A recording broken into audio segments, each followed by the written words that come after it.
24 లేదా 25లో డిగ్రీ లేదా బీటెక్ చదివారా? సాఫ్ట్‌వేర్ జాబ్ కోసం ఎదురు చూస్తున్నారా? అయితే కోడ్ జ్ఞాన్ 100 డేస్ కోర్సులో చేరండి, జాబ్ సాధించండి.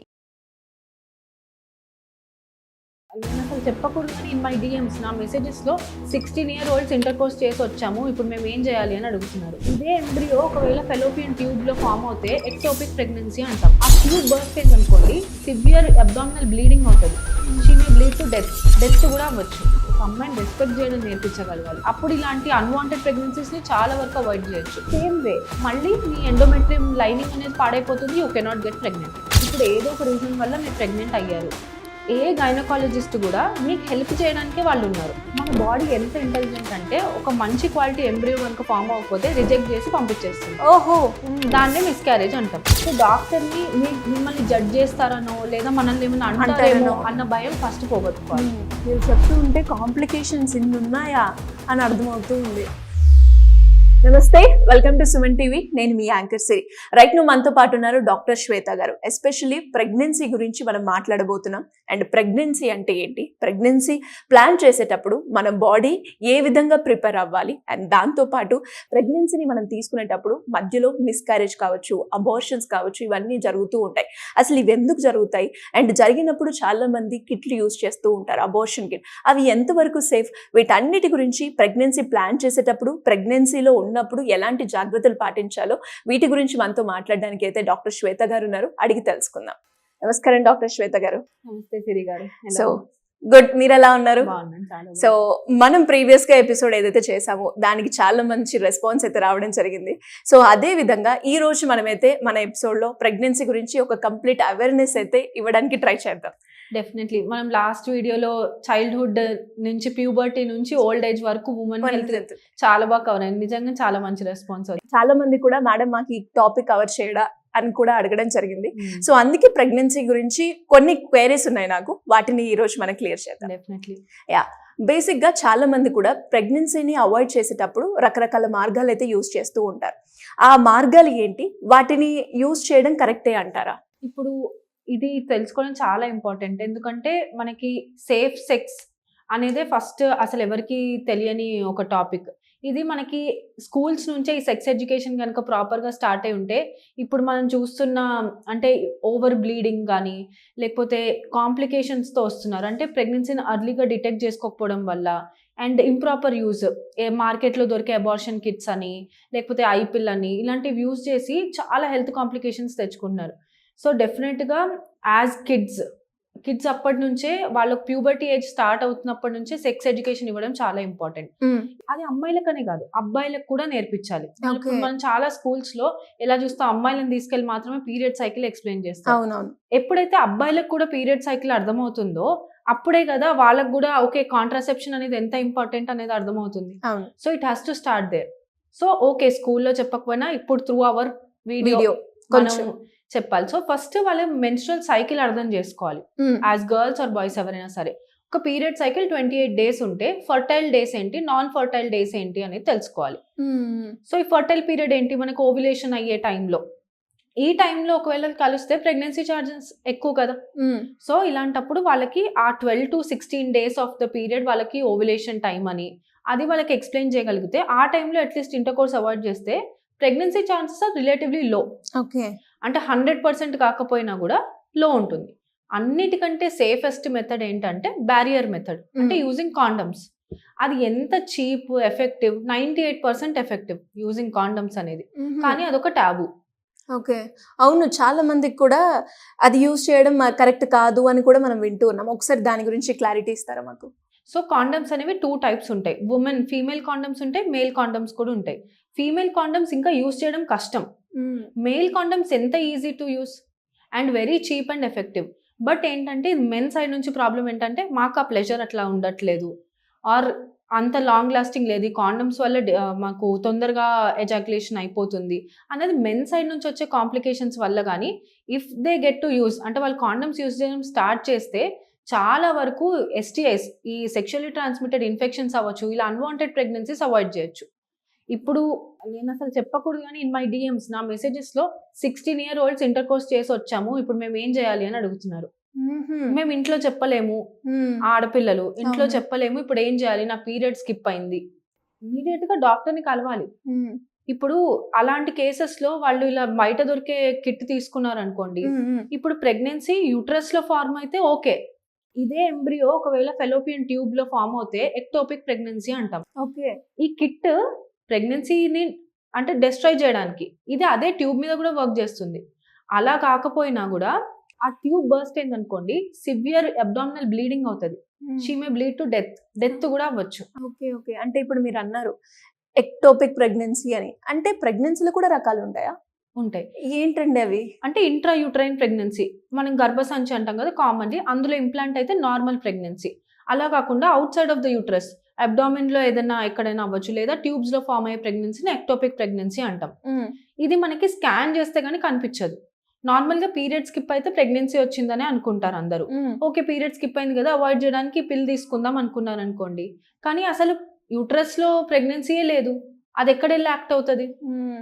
ఇది బేబీ సైజ్ గ్రో అయ్యే కొద్దీ ఎంబ్రియో ట్యూబ్ ఎంత ఉంటుంది, చిన్నగా ఉంటుంది. బేబీ గ్రో అయ్యే కొద్దీ ఆ ట్యూబ్ పగిలిందంటే సివియర్ బ్లీడింగ్ అవుతుంది. ఆ బ్లీడింగ్ కంట్రోల్ చేయకపోతే ఖచ్చితంగా డెత్ కూడా అవ్వచ్చు. Very risky. అందుకని ఈ యంగ్ ఏజ్ కిడ్స్ అసలు first do not indulge in any sexual activities, ఎందుకంటే ఇన్ఫెక్షన్ రిస్క్ చాలా ఎక్కువ. అండ్ ఇదేంటంటే అవుట్ ఆఫ్ ఫన్ చేస్తున్న యాక్టివిటీ, ఇట్ ఈస్ ప్లెజర్ కోసం, which is not right, against our culture. ఏదన్నా సరే, ఇప్పుడు మీరు అలా చేసినా కూడా మీరు చేసిన తప్పుని మీరు సరిదిద్దుకోవడం చాలా ఇంపార్టెంట్. మీరు చేసిన తప్పు వల్ల అమ్మాయిని రిస్క్ లో ఎందుకు పెట్టాలి? అవునా? First of all practice safe sex, అది యాజ్ అడల్ట్స్ మీ choice. But if you're minors, under 18 వాళ్ళలో ఇది మనకు చాలా ఎక్కువ అయిపోతుంది ఈ మధ్యలో. ఎందుకు? Lack of sex education. ఇదే ఎడ్యుకేషన్ వాళ్ళకి స్కూల్లో ఇస్తే వాళ్ళు ఇలాంటివన్నీ చేయరు కదా. లేదు. అండ్ ఈ ఎక్స్పోజర్ టు స్క్రీన్ టైం, ప్రతి వాళ్ళ చేతిలో మొబైల్లో కంటెంట్ కి ఏమి మనకి స్క్రీన్ లేదు కదా, ఎవరైనా ఏ కంటెంట్ అయినా చూడగలుగుతున్నారు. చూసింది ఇమిటేట్ చేయాలనుకుంటారు. సో ఫస్ట్ అయితే మనం చూసే ఆ screen time parents should monitor ఎలాంటివి చేస్తున్నారు అనేది. ఈ sex education should also start in home.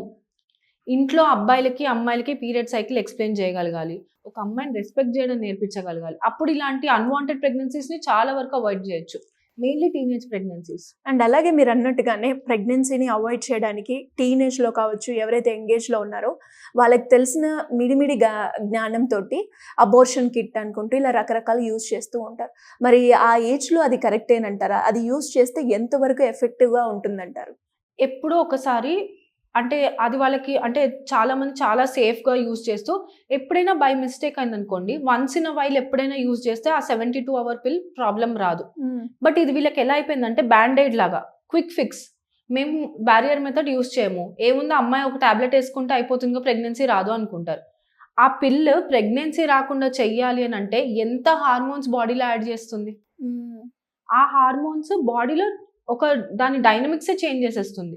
Next few cycles irregular అయిపోవచ్చు, లేదా ఫర్ ఎవర్ ఇరెగ్యులర్ అయిపోవచ్చు. తను లైఫ్ లో మళ్ళీ ప్రెగ్నెంట్ అవ్వకుండా కూడా అవ్వచ్చు. ఈ పిల్ అంత కాజ్ ఉంటుందంటారు? డెఫినెట్ గా ఉంటుంది. అలాంటిది దీంతో పాటు మనకి పీరియడ్స్ పోస్ట్ పోన్ చేసే పిల్స్ వాడుతూ ఉంటారు. అవునవును. దాంతో కూడా అంతే సిమిలర్ ఎఫెక్ట్. అవి కూడా బర్త్ కంట్రోల్ పిల్సే. అవి కూడా ఇష్టం వచ్చినట్టు వాడితే డాక్టర్ ప్రిస్క్రిప్షన్ లేకుండా ఇన్ఫర్టిలిటీకి ఇది కూడా ఒక మెయిన్ కాజ్. సో మీరు చేసే పిచ్చి పనుల వల్ల ఫస్ట్ అమ్మాయి లైఫ్ రిస్క్ లో పెడుతున్నారు, నెక్స్ట్ అమ్మాయిని ప్రెగ్నెంట్ అవ్వలేకుండా చేస్తున్నారు. అండ్ బయాలజికల్ గా చాలా సఫర్ అయ్యేలాగా రీజన్ అవుతున్నారు. వెయిట్ గెయిన్ దగ్గర నుంచి హెడ్ ఏక్స్, వామిటింగ్స్, ఇంకా ఎన్ నెంబర్ ఆఫ్ కాంప్లికేషన్స్ ఉంటాయి ఆ పిల్స్ వల్ల. ఇంకా ఈ అబార్షన్ కిట్ తో ప్రాబ్లం ఏంటి అంటే, అది కంప్లీట్ గా యూట్రస్ లో ఉన్న కాంటెంట్స్, అంటే ఇప్పుడు ఉత్తి ఎంబ్రియోనే ఉండదు కదా, ప్లాసెంటా, అవి గ్రో అవుతుంటాయి. ఈ టిష్యూ అంతా బయటకు వచ్చేది. ఎప్పుడైనా కొంచెం చిన్న పార్టికల్స్ అట్లానే యూట్రస్ లో ఉండిపోతే అది ఇన్ఫెక్షన్ క్రియేట్ చేసి అగైన్ సివియర్ సెప్సిస్, డెత్ కూడా అయ్యే ఛాన్స్ ఉంది. బాబా, మీరు చెప్తూ ఉంటే కాంప్లికేషన్స్ ఇన్ని ఉన్నాయా అని అర్థమవుతూ ఉంది. అండ్ మీరు అన్నట్టుగానే చాలా మంది కూడా అంటే ప్లెజర్ కోసమో లేదంటే అట్రాక్షన్, ఇన్ఫాక్చువేషన్ అనుకుంటూ దాంట్లో పడిపోయి ఇంటర్ కోర్స్ చేసుకొని ప్రెగ్నెన్సీకి అయితే వచ్చేస్తున్నారు. దాన్ని ఎలా అవాయిడ్ చేయాలో జ్ఞానం లేక ఏది పడితే అది యూజ్ చేస్తూ ఉన్నారు. మరి అలాంటి వాళ్ళకి మన న్యాచురల్ వేస్ ఉన్నాయండి అవాయిడ్ చేయడానికి సేఫ్గా ప్రెగ్నెన్సీని? అసలు ఫస్ట్ ఇంపార్టెంట్ థింగ్ అయితే డాక్టర్ని ట్రస్ట్ చేయడం చాలా ఇంపార్టెంట్. ఇప్పుడు ఏదో ఒక రీజన్ వల్ల మీరు ప్రెగ్నెంట్ అయ్యారు, ఏ గైనకాలజిస్ట్ కూడా మీకు హెల్ప్ చేయడానికే వాళ్ళు ఉన్నారు. సో డాక్టర్ని మిమ్మల్ని జడ్జ్ చేస్తారనో లేదా మనల్ని ఏమైనా అంటారేమో అన్న భయం ఫస్ట్ పోగొట్టుకోవాలి. Any doctor we're there to help you. Okay. ఇప్పుడు ఆ అమ్మాయి లైఫ్ సేవ్ చేయడమే మా మేజర్ రోల్. సో ఇలా ఉన్నప్పుడు మీరు ఫస్ట్ ఒక గైనకాలజిస్ట్ దగ్గరికి వెళ్ళండి. If you are a major, మీకు ఎవ్వరూ తోడుండాల్సిన అవసరం లేదు. మీరు మేజర్ అయినప్పుడు అబార్షన్ చేయించుకోవడం మీ right. In any unwanted reasons ఇలా ఉంది. కానీ ఇది కూడా నేను 3-4 సార్లు వచ్చేస్తాను, ఒకసారి ఈ డాక్టర్ దగ్గరికి వెళ్తాను, ఒకసారి ఆ డాక్టర్, మీ బాడీని రికరెంట్గా అబార్షన్స్కి అలవాటు చేసుకున్నారంటే సేమ్ వే మళ్ళీ మీ ఎండోమెట్రియం లైనింగ్ అనేది పాడైపోతుంది. You cannot get pregnant. So ఈ అబార్షన్ అనేది కూడా లాస్ట్, అంటే ఇంకేం చేయలేము అన్న ఆప్షన్ లాగా ఉండాలి.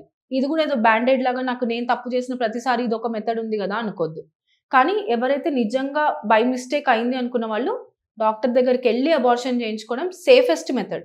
ఓకే. ఇలా కాకుండా మీ పీరియడ్ సైకిల్ ని మీరు అర్థం చేసుకోగలిగితే, ఒక అమ్మాయికి 28 డేస్ సైకిల్ ఉంది అని అనుకుంటే తనకి యావరేజ్ గా 14th day or 13th day ovulation, అంటే ఎగ్ అనేది రిలీజ్ అవుతుంది. సో దీనికి ఒక 2 days ముందు 2 days తర్వాత ఫర్టైల్ విండో అంటాం. ఎందుకు అనంటే స్పర్మ్ వెళ్ళి డిపాజిట్ అయినప్పుడు చిన్న ఫాసెస్ అనేవి ఉంటాయి అనమాట మనకి యూట్రస్ లో, అక్కడ స్టోర్ అయి ఉంటాయి. ఇది 3 to 5 days వరకు స్పర్మ్ స్టోర్ అయి ఉంటుంది. Egg life 24 to 48 hours, 1 to 1.5 డేనే ఉంటుంది. ఇప్పుడు ఈ స్టోర్ అయి ఉన్న ఎగ్స్ కనుక ట్రావెల్ చేసి ఎగ్ని ఫర్టిలైజ్ చేస్తే అన్నందుకు ఈ విండో పెట్టుకుంటాం అనమాట, ఈ 4 to 5 days అనేది. So me period cycle 12 to 16 days. Do not indulge in inter course without protection. ఇది సేఫెస్ట్ వే. ఓకే. ఇప్పుడు ఎప్పుడు సేఫెస్ట్ అంటే మీ పీరియడ్స్ జస్ట్ అయిపోయిన వెంటనే ఈ 5 to 8 days, 8 to 10 days, ఆ 1 week రిలేటివ్లీ సేఫర్. ఇది మోస్ట్ మ్యారీడ్ కపుల్స్ యూజ్ చేసే మెథడ్. పీరియడ్స్ అయిపోయిన వెంటనే 1 week వరకు మాక్సిమం ప్రెగ్నెన్సీ రాకుండా ఉండొచ్చు. కానీ మీ ప్రెగ్నెన్సీ సైకిల్ 21 to 25 days ఉందనుకోండి, అలాంటి వాళ్ళకి పీరియడ్ అయిన వెంటనే ఈ 5 days లోపల కూడా ఓవ్యులేషన్ అవ్వచ్చు. ఓకే. ఓకే. సో ఇది ఒక లాంగర్ లెంత్ సైకిల్ ఉన్న వాళ్ళకి రిలై అవ్వచ్చు, కానీ షార్ట్ సైకిల్స్ ఉన్న వాళ్ళకి ఈ మెథడ్ వర్క్ అవ్వదు. సో చాలా మందికి కూడా అంటే ఈ ఏదైతే మీరు చెప్పారో ఆ సైకిల్ ని ఫాలో అయినప్పటికి కూడా వస్తుంది అని అనుకుంటారు. బట్ ఇప్పుడు ఒక క్లారిటీ వచ్చింది, అంటే ఆ సైకిల్ డ్యూరేషన్ కూడా మనం కౌంట్ చేసుకోవాలి అని. డెఫినెట్ గా. అండ్ దాంతో పాటు మీరు అన్నట్టుగానే ప్రెగ్నెన్సీ ప్లాన్ చేసేటప్పుడు ముందుగా తీసుకోవాల్సిన జాగ్రత్తలు అని చెప్తూ ఉంటారు. అండ్ అదే విధంగా రైట్ ఏజ్ ప్రెగ్నెన్సీ అంటే ఏంటండి అది? ఇప్పుడు ఒక ఉమెన్ కి రైట్ ఏజ్ అనేది ఎప్పుడు అంటే తను ఫిజికలీ మెంటలీ ఫిట్ ఉండాలి. అంటే ఫిజికలీ కూడా తను ఆ 9 months ఆఫ్ జర్నీ ఒక బేబీని నరిష్ చేసేలాగా ఫస్ట్ మీ బాడీ ఉండాలి కదా. అసలు మీకే 100 డెఫిషియన్సీలు ఉన్నాయనుకోండి, బేబీకి న్యూట్రిషన్ ఎక్కడ వెళ్తుంది? ఇప్పుడు మీకే హిమోగ్లోబిన్ 7 or 8 ఉంది, బేబీకి ఎక్కడ వెళ్తుంది ఐరన్? సో ఫస్ట్ ఇమీడియట్ గా మీరు చేసుకోవాల్సిన బ్లడ్ టెస్ట్లు ఏంటంటే అసలు మీకు ఐరన్ లెవెల్స్ ఎంత ఉన్నాయి, ఫోలిక్ యాసిడ్ ఎంత ఉంది, B12, వైటమిన్ డి లెవెల్స్ ఎలా ఉన్నాయి, అసలు థైరాయిడ్, పీసీఓడి లాంటి ప్రాబ్లమ్స్ ఏమైనా ఉన్నాయా, ఫస్ట్ అవి చూసుకోవాలి. ఫ్యామిలీ హిస్టరీలో డయాబెటీస్ కానీ హైపర్ టెన్షన్, బీపీ కానీ ప్రాబ్లమ్స్ ఉంటే ఫస్ట్ అవి చూసుకోవాలి. తర్వాత ఇన్ఫెక్టివ్ డిసీజెస్ ఉంటాయి కొన్ని, టార్చ్ టెస్ట్లు అంటాం అనమాట వాటిని, TORCH. ఈ 5 ఇన్ఫెక్షన్స్ ఉంటే మిస్క్యారేజెస్ అయ్యే రిస్క్ ఎక్కువగా ఉంటుంది. సో ఈ టార్చ్ టెస్ట్ అనేది కంపల్సరీగా చేయించుకోవాలి. ఓకే. సో ఈ టెస్ట్లు ఏంటంటే బేసిక్ అనమాట కొంచెం. తర్వాత ఏంటంటే ఇప్పుడు లేట్ ప్రెగ్నెన్సీస్ ఆఫ్టర్ 25 ఉన్నారు, బట్ డిలే చేయాలనుకుంటున్నారు అనుకోండి 30 తర్వాత వరకు, వాళ్ళు ఏంటంటే ఫస్ట్ వాళ్ళ ఎగ్ రిజర్వ్ ఎంత ఉంది అనేది చూసుకోవాలి. దాన్ని AMH అనే ఒక టెస్ట్ అంటాము. AMH తో మీకు ఎగ్ రిజర్వ్ ఎంత ఉంది, సో అప్రాక్సిమేట్ గా మీరు ఎన్ని ఇయర్స్ ప్రెగ్నెన్సీ డిలే చేసుకోవచ్చు అనేది ఒక ఐడియా కోసం వస్తుంది. ఇప్పుడే ప్రెగ్నెన్సీ ప్లాన్ చేసుకుంటుంటే ఇందాక చెప్పిన టెస్ట్లు చూసుకుని వైటమిన్ డెఫిషియన్సీస్ ఏదైనా ఉంటే కరెక్ట్ చేసుకుంటే హ్యాపీగా న్యాచురల్ గా కన్సీవ్ అవ్వచ్చు. Okay. So anywhere between 21 to 30 అనేది రైట్ ఏజ్. అగైన్ డిపెండ్స్, మీరు 30 తర్వాత డిలే చేసుకోవాలనుకుంటే మీ ఎగ్ రిజర్వ్ బాగుంటే అది చేసుకోవచ్చు. లేదా ఇప్పుడు లేటెస్ట్ ఏంటంటే ఎగ్ ఫ్రీజింగ్ అనే ఒక టెక్నిక్ ఉంది. సో మీ ఎగ్స్ ని కలెక్ట్ చేసి మనం అంటే లెసర్ దాన్ 0 degrees లో మనము స్టోర్ చేస్తారనమాట ఎగ్స్ ని. 10 years వరకు మీ ఎగ్స్ ని స్టోర్ చేసుకోవచ్చు. సో అలా ఉన్నప్పుడు ఏంటంటే మీరు మీ ప్రెగ్నెన్సీని డిలే చేసుకుని తర్వాత IVF అనే ప్రాసెస్ త్రూ కన్సీవ్ అవ్వచ్చు. అండ్ అలాగే మీరు అన్నారు మన కన్వర్సేషన్ స్టార్ట్ అయ్యేటప్పుడు బిఫోర్ గా ఉమెన్ కి ఎలా అయితే ప్రెగ్నెన్సీ ప్లాన్ చేసేటప్పుడు కొన్ని ఉంటాయో అలానే మెన్ కి కూడా ఉంటాయి అని చెప్పడం జరిగింది. ఏంటండి అది, మెన్ లో ఏముంటుంది? సో మెన్ గురించి వస్తే ఇప్పుడు ప్రెగ్నెన్సీ అంటే ఇప్పుడు మదర్ ఫాదర్ అనేది రోల్ ఈక్వల్ ఉంది అని పుట్టిన తర్వాత అనుకుంటాం, కానీ పుట్టక ముందు నుంచే మదర్ ఫాదర్ రోల్ 50-50 ఉంటుంది. ఎలా అండి? సో అంటే ఎగ్ అండ్ స్పర్మ్ కలుస్తేనే కదా ఒక ఎంబ్రియో ఫామ్ అవుతుంది. సో ఇప్పుడు స్పర్మ్ లో కూడా మనకి DNA అనేది ఉంటుంది.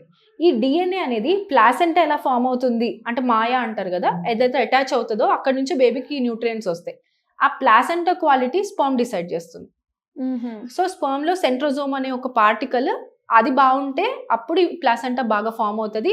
హెల్దీ బేబీ అర్లీ మిస్కారేజెస్ ప్రివెంట్ అయ్యి మంచిగా న్యూట్రిషన్ ఎక్స్ట్రాక్ట్ చేసుకుంటుంది ఆ ప్లాసెంటా, బేబీ బాగా గ్రో అవుతుంది. ఓకే. ఇప్పుడు ఈ మెన్ కి స్మోకింగ్, ఆల్కహాల్, ఓవర్ వెయిట్ ఉన్నారు, బీపీ, షుగర్ లాంటివి ఉన్నాయనుకోండి, ఈ స్పర్మ్ లో ఏంటంటే డిఎన్ఏ ఫ్రాగ్మెంటేషన్ అనేది ఒకటి జరుగుతుంది. అంటే డిఎన్ఏ మంచి క్వాలిటీలో ఉండాల్సింది కాస్త బ్రేక్ అయ్యి అది కరెక్ట్ గా ఎంబ్రియో ఫామ్ అవ్వదు అనమాట. మన బాడీ ఎంత ఇంటెలిజెంట్ అంటే ఒక మంచి క్వాలిటీ ఎంబ్రియో కనుక ఫామ్ అవ్వకపోతే రిజెక్ట్ చేసి పంపించేస్తుంది. ఓహో. దాన్నే మిస్క్యారేజ్ అంటాం. అండ్ అలాగే మీరు అన్నట్టుగానే ఇప్పుడు ఉమెన్ కి మనం ఒక ప్రెగ్నెన్సీ ప్లాన్ చేసేటప్పుడు బిఫోర్ ఎలాంటి టెస్ట్లు చేసుకోవాలి, ఆన్ ద ప్రాసెస్ ఉన్నప్పుడు ఎలాంటి టెస్ట్ చేసుకోవాలి అని అన్నారు. అండ్ అలాగే equals to men to women ఇద్దరు రోల్ 50-50 ఉంటుంది అన్నారు. మరి వీళ్ళు టెస్ట్ చేసుకునేటప్పుడు మరి స్పమ్ కి క్వాలిటీ స్పమ్ రావాలి అంటే ఎలాంటి టెస్ట్ చేసుకోవాలి? ఫస్ట్ మోస్ట్ ఇంపార్టెంట్ ఏంటంటే సీమెన్ ఎనాలిసిస్ అనే ఒక టెస్ట్ ఉంటుంది. దాంట్లో అసలు స్పర్మ్ ఎన్ని నంబర్ ఉంది అంటే ఎంత కౌంట్ ఉంది అనేది ఒకటి, వీటిల్లో ఎన్ని ఎలైవ్ ఉన్నాయి అంటే ఎన్ని బతికున్నాయి, ఎన్ని డెడ్ ఉన్నాయి అని తెలుస్తుంది. ఇప్పుడు ఆ బతికున్న వాటిల్లో ఎన్ని motile and non motile. Motile అంటే స్పర్మ్ క్వాలిటీ అది మూవ్ అయ్యి ఎగ్ దగ్గరికి వెళ్ళాలి. అసలు అవి 100 ఉన్నా కూడా 100లో 100 అసలు నాన్ మొటైల్ ఉన్నాయి అనుకోండి, కదలనే కదలవు, నో ప్రెగ్నెన్సీ. సో అసలు ఫస్ట్ వాటిలో మొటిలిటీ ఎంత ఉంది, ఓకే మొటిలిటీ ఉన్న వాటిల్లో కూడా డిఫెక్ట్స్ ఏమైనా ఉన్నాయా, టెయిల్ డిఫెక్ట్స్, హెడ్ డిఫెక్ట్స్ అనేవి ఉంటాయి అనమాట. ఇవన్నీ మనకి సీమెన్ ఎనాలిసిస్ అనే రిపోర్ట్తో తెలుస్తుంది. ఇప్పుడు మనం 100 మంది ఆడవాళ్ళల్లో ప్రెగ్నెన్సీ రావట్లేదు అనుకుంటే అందులో 60 మందికి ఈ మెన్లో ఉండే స్పర్మ్ క్వాలిటీ వల్ల రావట్లేదు. ఓకే. బట్ ఇప్పటికైనా సరే మెన్ ఓకే మాలో కూడా ఉండుండొచ్చు అని అర్థం చేసుకొని ఈ సీమెన్ ఎనాలిసిస్ ఒక్క టెస్ట్ చేయించుకుంటే హ్యాపీగా మనం దాన్ని రెక్టిఫై చేయొచ్చు.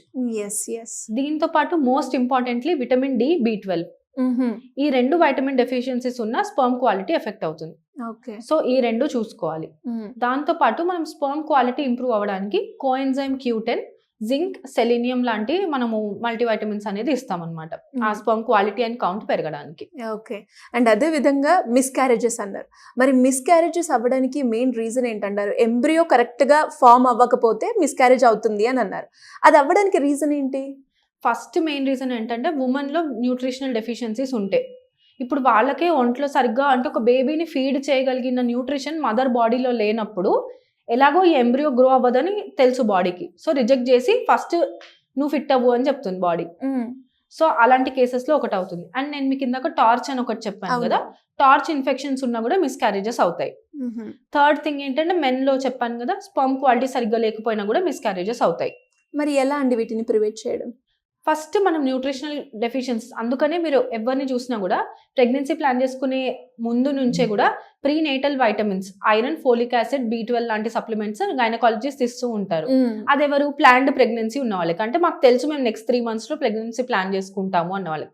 మరి ఆల్రెడీ ప్రెగ్నెంట్ అయిన వాళ్ళకి ఏంటి? వీళ్ళతో ప్రాబ్లం ఏంటంటే ప్రెగ్నెన్సీ డిటెక్ట్ చేసుకుంటారు కానీ ఏముందిలే 3 నెలల తర్వాత వెళ్దామని వెళ్తారు డాక్టర్ దగ్గరికి. ఈ 3 నెలలలోనే ఈ వైటమిన్స్ ఆ బేబీకి చాలా ఇంపార్టెంట్. ఇది అందనప్పుడు మిస్క్యారేజ్ అవుతుంది. ఓకే. అండ్ మిస్క్యారేజ్ అనేది లైఫ్ లో ఎవరికి అవ్వదు అన్నట్టు కాదు. ఇప్పుడు ఇందాక చెప్పాను మీకు రిజెక్ట్ చేసేస్తుంది అని. అవునవును. సో మీకు పీరియడ్ మిస్ అయినప్పటికీ డిలే అయితే యూ కెన్ గెట్ ప్రెగ్నెంట్. అది మీరు ప్రెగ్నెంట్ అయి ఉండొచ్చు కానీ ఈ లోపాల వల్ల బాడీ రిజెక్ట్ చేసేస్తే మీకు ఒక 5 days లో పీరియడ్ వచ్చేస్తుంది. సో మీరు ప్రెగ్నెంట్ అయ్యారు, మిస్క్యారేజ్ అయిందని కూడా తెలియదు చాలా మంది ఆడవాళ్ళకి. అవునవును. అది వెరీ కామన్. ఎప్పుడైనా 1 in 4 అంటే ఒక 4 ఆడవాళ్ళల్లో ఒకళ్ళకి ఖచ్చితంగా మిస్క్యారేజ్ అయ్యే ఉంటుంది. అంత కామన్ అనమాట. సో మిస్క్యారేజ్ అయిన వాళ్ళు సివియర్ ట్రామాతో గ్రో త్రూ అవుతూ ఉంటారు. అంటే నాకే అయిందా అని. సో ఫస్ట్ ఈ వీడియో త్రూ వాళ్ళు తెలుసుకోవాల్సింది ఏంటంటే మీరు ఒక్కళ్ళే కాదు, చాలా మందికి అవుతుంది. అండ్ ఒక్క మిస్క్యారేజ్ అయినంత మాత్రాన మీరు ప్రెగ్నెంట్ అవ్వలేరు అని కూడా కాదు. ఇది కూడా ఉంటుందండి చాలా మందికి. అయ్యో నెక్స్ట్ నేను అవుతానా లేదా, ఎలా ప్లాన్ చేసుకోవాలి, అప్పుడు చాలా కాన్షియస్ గా ఇంకా ఆ ఫోబియా తోటి సెకండ్ కంటిన్యూ చేస్తూ ఉంటారు. దాని ఇంపాక్ట్ బేబీ పైన అయినా లేదంటే తన మీద అయినా ఎలా ఉంటుందండి? సైకలాజికలీ చాలా ఎక్కువగా ఉంటుంది. ఎందుకంటే మదర్ కంటే ఒక బేబీకి అటాచ్డ్ గా ఎవ్వరు ఉండలేరు. సో తనని ఆ టైంలో సైకలాజికల్ గా మీరు ఎంత సపోర్ట్ ఇస్తే యాజ్ ఫ్యామిలీ, మనకి ఇండియన్ సొసైటీలో ఎలాగా మిస్క్యారేజ్ అయిందంటే ఉమెన్ మీదే బ్లేమ్ చేస్తారు. కానీ మీకు ఇప్పుడు చెప్పాను నేను 60% మిస్క్యారేజెస్ కి రీజన్ మెన్ అని. మరి వాళ్ళ రెస్పాన్సిబిలిటీ హోల్డ్ చేసుకుంటారా?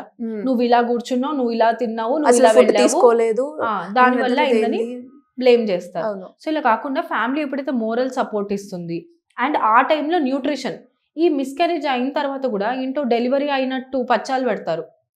ఏవేవో రకరకాల ఫుడ్స్, న్యూట్రిషన్ లేని ఫుడ్ అంతా ఇస్తూ ఉంటారు. ఇలా కాకుండా ఆ టైంలోనే తనకి న్యూట్రిషన్ చాలా ఇంపార్టెంట్.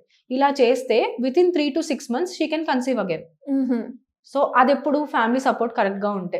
అండ్ అలాగే చాలా మంది కూడా ప్రెగ్నెన్సీ ప్లాన్ చేసేటప్పుడు IUI, IVF అని యూజ్ చేస్తూ ఉన్నారు. అసలు ఆ టెక్నిక్స్ ఎంతవరకు పనిచేస్తాయి అంటారు? వాటిని ఎవరు ప్రిఫర్ చేస్తే బాగుంటుంది? ఇప్పుడు వీటిని ఏంటంటే మనం ఇన్ఫర్టిలిటీకి ట్రీట్మెంట్స్ కింద కన్సిడర్ చేస్తాం. ఎప్పుడు అంటే ఒక కపుల్ న్యాచురల్ గా 1 year ట్రై చేస్తూ కూడా ప్రెగ్నెన్సీ రాకపోతే వాళ్ళకి ఎనీ హెల్ప్ కావాలేమో అని మనం ఈ టెస్ట్లన్నీ చేసి చూసుకుంటాం అనమాట. ఇప్పుడు ఇందులో 2 రకాలు. IUI అంటే ఏంటంటే ఇంట్రాయూట్రైన్ ఇన్సెమినేషన్. ఇందులో ఏంటంటే మెన్ దగ్గర నుంచి సీమెన్ కలెక్ట్ చేసుకుని దాన్ని వాష్ చేసి ఏదైతే గుడ్ క్వాలిటీ స్పర్మ్ ఉంటుందో దాన్ని డైరెక్ట్ సర్విక్స్ దగ్గర ఇంజెక్ట్ చేస్తారనమాట. సో అది మళ్ళీ ఆ స్పర్మ్ వెళ్ళి ఎగ్తో ట్రావెల్ చేసే ఫర్టిలైజ్ అవుతుంది. న్యాచురల్ కన్సెప్షన్ అంటే ఇక్కడ ఏమి మనము ఎగ్ని స్పర్మ్ని కలిపింది మనం ఏం లేదు. న్యాచురల్గా ఎలా అయితే కన్సీవ్ అవుతారో అలానే అవుతుంది. ఓవ్యులేషన్ టైంలో ఇంప్లాంట్ చేస్తారు. ఇది కాస్ట్ ఎఫెక్టివ్ అంటే అరౌండ్ 6,000 to 12,000 మధ్యలో అయిపోతుంది. మోస్ట్ కపుల్స్ కి ఇదే సజెస్ట్ చేస్తారు ఇనీషియల్ గా. ఇలా ఒక 2-3 cycles ఆఫ్ IUI ఫెయిల్ అవుతే అప్పుడు నెక్స్ట్ ఓకే ఇంకా ఎక్కడ ప్రాబ్లం ఉంది అనేది IVF కి వెళ్ళొచ్చు. IVF రిలేటివ్లీ కొంచెం ఎక్స్పెన్సివ్, ఇన్ lakhs ఉంటుంది ట్రీట్మెంట్. సో అది ఎప్పుడు అంటే ఉమెన్ ఏజ్ బాగా ఎక్కువ అయిపోతుంది, అబౌవ్ 30 ఉన్నారు, వాళ్ళకి తొందరగా కన్సీవ్ అవ్వాలని చెప్పి ఉంటుంది, వాళ్ళకి టైం లేదు, ఎగ్ రిజర్వ్ చాలా లో ఉంది, గుడ్ క్వాలిటీ ఎగ్స్ చాలా తక్కువ ఉన్నాయి అన్నప్పుడు టైం వేస్ట్ చేయకుండా IVF కి వెళ్ళొచ్చు. కాకపోతే ఇప్పుడు మన దురదృష్టానికి ఏంటంటే ప్రతి వాళ్ళు IVF కే వెళ్ళాలనుకుంటున్నారు. చేతిలో డబ్బులు ఉన్నాయి, IVF సెంటర్స్ కి కూడా కావాల్సింది అదే. సో ఇలాగ మిమ్మల్ని మీరు ఎక్స్ప్లాయిట్ చేయకుండా ఫస్ట్ మీ బాడీని అర్థం చేసుకోండి. Give your self 1 year. 1 yearలో మీ బాడీని ఫిట్ గా చేసుకోండి. మీరు న్యూట్రిషనల్ డెఫిషియన్సీస్ తగ్గించుకోండి. PCOD, థైరాయిడ్ లాంటి ప్రాబ్లమ్స్ ఉంటే చేసుకుంటే ఎందుకు కన్సీవ్ అవ్వరు? ఇవన్నీ చేసినా అవ్వకపోతే అప్పుడు ఇలాంటివి ఏమైనా హెల్ప్ తీసుకోవాలి. ఓకే. అండ్ మీరు అన్నట్టుగానే అంటే IUI కన్నా IVF కన్నా వెళ్ళేటప్పుడు మెన్కైనా ఉమెన్కైనా ఈ ఏజ్ వరకు బాగుంటుంది, దీని తర్వాతే డాక్టర్ ట్రై చేయాలనో లేదు వాళ్ళ ప్రకారంగా వాళ్ళ బాడీని ట్రైన్ చేసుకోవాలన్నా, ఎందుకంటే అప్పటికే ఆ ఏజ్ అనేది డిలే అయిపోయింది. సో అలాంటప్పుడు ఎవరైనా కూడా ఒక ఏజ్ ఉండాలి అంటే ఏ ఏజ్ వరకు బాగుంటుంది అంటారు? ఇవైనా కూడా ఈ టెక్నిక్స్ యూజ్ చేయాలి అంటే. సో ఇప్పుడు ఈ కాలంలో ఎలా అయిపోయిందంటే ఏజ్ తో సంబంధం లేకుండా నార్మల్ గా మెనోపాజ్ అనేది ఎప్పుడు మనం 45-50 తర్వాత చూస్తున్నాం. కానీ ఇప్పుడు చూసుకుంటే ఎర్లీ ఓవేరియన్ ఫెయిల్యూర్ అంటే అసలు ఓవరీస్ లో ఎగ్స్ అనేది ఉండట్లేదు, 30కే అయిపోతున్నాయి. ఇలా ఉన్నప్పుడు మరి 28కే వాళ్ళు IVFకి వెళ్ళాల్సి వస్తుంది, ఎందుకంటే అసలు వాళ్ళకి ఎగ్ రిజర్వ్ లేదు. మరి అలాంటి పరిస్థితిలో ఏం చేస్తాం? సో ఈ ఏజ్ వాళ్ళకే IVF అన్నట్టు ఏం లేదు. అది మీ ఫిజికల్ అంటే మీ టెస్ట్లు మనం చేసిన తర్వాత మీకున్న ప్రాబ్లమ్స్ బట్టి అసెస్ చేయాల్సి ఉంటుంది. IVF లో ఏం చేస్తారంటే మీకు ఇలా ఎగ్స్ హెల్దీగా గ్రో అయ్యేలాగా చేసి ఎగ్ని ఎక్స్ట్రాక్ట్ చేసి ఒక అంటే డిష్లో బేసిక్గా టెస్ట్ ట్యూబ్ బేబీ అంటారు కదా, అలాగా ఎగ్ ఇంకా స్పర్మ్ ని ఫ్యూజ్ చేసి ఎంబ్రియో తయారైన తర్వాత దాన్ని తీసుకెళ్లి మీ యూట్రస్ లో ఇంప్లాంట్ చేస్తారు. అక్కడ కూడా మీ యూట్రస్ హెల్దీగా లేదనుకోండి, ఎంబ్రియో ఇంప్లాంట్ అవుతుందా? ఇందాక మనం అనుకున్నాం లేదు, రిజెక్ట్ అవుతుంది. సో IVF లో కూడా 100% వర్క్ అవుతుందని లేదు, అందుకే 50-50 అని చెప్తారు IVF లో కూడా. ఎప్పుడైనా సరే మీ బాడీని ప్రెగ్నెన్సీగా రెడీ చేసుకోవడం మీ బాధ్యత. ఒక మంచి హెల్దీ ఫుడ్, లైఫ్ స్టైల్ అన్ని కూడా ప్రాపర్ గా ఉంటే కొంచెం ఏజ్ డిలే అయినా కూడా మనం ప్రాపర్ గా ప్రెగ్నెన్సీని ప్లాన్ చేయొచ్చు అంటారు. దీనికి ఫస్ట్ మోస్ట్ థింగ్ ఏంటంటే అందరూ నెగ్లెక్ట్ చేసేది స్లీప్. అసలు నిద్ర లేకపోతే you cannot get pregnant. 7 to 8 hours sleep మీకు లేదు అని అంటే అసలు మీ బాడీ ప్రెగ్నెన్సీకి ఎప్పటికీ రెడీ అవ్వదు. అంత ఇంపాక్ట్ ఉంటుందండి. చాలా ఇంపార్టెంట్, ఎందుకంటే మన బాడీలో రిపేర్ మెకానిజం అంతా మనం పడుకున్నప్పుడే అవుతుంది. గ్రోత్ హార్మోన్ అనేది ఒకటి ప్రొడ్యూస్ అవుతుంది. మన బాడీలో ఎక్కడెక్కడ డ్యామేజ్ ఉన్నా కూడా అది వెళ్ళి క్విక్ ఫిక్స్ లాగా అంత రాత్రి వర్క్ చేస్తూ ఉంటుంది. మరి మనం రాత్రంతా మెలుకుంటే రిపేర్ వర్క్ ఎప్పుడు చేస్తుంది? కార్టిసాల్ లెవెల్, స్ట్రెస్ ఎక్కువ పెరిగిపోతూ ఉంటుంది. ఈ కార్టిసాల్ హార్మోన్ ఉన్నా కూడా కన్సీవ్ అవ్వలేరు, స్లీప్ లేకపోయినా కన్సీవ్ అవ్వలేరు. ఇంకా ఈ రొటేషనల్ షిఫ్ట్స్ ఉంటాయి చూడండి, ఒక నెల ఒక షిఫ్ట్ లో ఇంకో నెల ఇంకో షిఫ్ట్, నైట్ షిఫ్ట్స్, ఇలాంటి వాళ్ళు కూడా కన్సీవ్ అవ్వడం ఇంపాసిబుల్, చాలా రేర్. అలా ఉన్నప్పుడు ఓవర్ వెయిట్, ఒబెసిటీ ఉన్నా కూడా వెరీ వెరీ రిస్కీ. ఇప్పుడు ఒబెసిటీ అనేది BMI అనే మెజర్, అంటే మీరు ఓవర్ వెయిట్ ఉన్నంత మాత్రాన, అంటే మీ బరువు ఎక్కువ ఉన్నంత మాత్రాన ఒబీస్ అని కూడా లేదు. మీకు మజిల్ మాస్ బాగుందనుకోండి, యు ఆర్ నాట్ ఒబీస్. మీరు ఫిట్గా ఉండి ఒక అంటే నార్మల్ లుకింగ్ హ్యూమన్ బీయింగ్ కంటే, ఇప్పుడు సపోజ్ నేనే ఉన్నాను, నా హైట్ వాళ్ళకంటే ఐ మైట్ లుక్ బల్కియర్, బట్ నాకున్న మజిల్ మాస్ ఎక్కువ. అలా ఉన్నప్పుడు యూ హ్యావ్ గుడ్ టెండెన్సీ. కానీ అలా కాకుండా ఫ్యాట్ తినేసి, షుగర్స్ తినేసి, బాడీ పెంచేసుకున్నారు అనుకోండి, అప్పుడు కూడా యువర్ బాడీ విల్ రిజెక్ట్. ఎందుకంటే షుగర్స్ తింటున్నారంటే మీ బాడీలో ఇన్ఫ్లమేషన్ చాలా హైగా ఉంది. ఇలాంటి అన్ని కేసెస్లో ప్రెగ్నెన్సీ అవ్వదు. ఇక్కడే మనం లైఫ్ స్టైల్ ఫిక్స్ గురించి మాట్లాడేది. ఏమీ చేయక్కర్లేదు. టైంకి ఇంట్లో చేసిన ఫుడ్ తిని ప్రతిరోజు ఒకే టైంకి పడుకుంటే చాలు. మీరు 1 o'clockకి పడుకోండి, ఎవ్రీడే 1 o'clockకి పడుకోండి. ఇవాళ 1, రేపు 3, 4, రాత్రంతా నెట్ఫ్లిక్స్ చూసాం, ఇంకోటి ఏదో చేసాం అనుకోకుండా మీ డే రొటీన్ని ఒక సిస్టంలో పెట్టుకున్నారంటే మీ బాడీ హార్మోన్స్ అదే రకంగా పనిచేస్తుందట. అదొక్కటే ఫిక్స్. సూపర్ అండి. మీరు చెప్తూ ఉంటే పాతకాలంలో చాలా వరకు 7కి తినేసి 9కి పడుకొని 3 పూటలు ఏవైతే తినాలో ఆ టైంకి ఫాలో అయితే వాళ్ళు ఏజ్ ఎక్కువైనా కూడా ఎంతమంది పిల్లల్ని తీసుకోవడానికైనా వాళ్ళు రెడీగా ఉన్నారు. 12 members, 6 members. కానీ ఇప్పుడు ఒక్కల్ని, ఇద్దరిని, వాళ్ళని కూడా మనము ఆర్టిఫిషియల్ మెథడ్స్ని యూజ్ చేస్తూ ఉన్నాం. సో ప్రాపర్గా లైఫ్ స్టైల్ని కనుక మనం మెయింటైన్ చేస్తే మన బాడీ ఖచ్చితంగా మనకు కావాల్సిన రిజల్ట్ అయితే ఇస్తుందంటారు. ఎనీవేస్, గ్రేట్ అవేర్నెస్ అండి. Thank you so much. Thank you.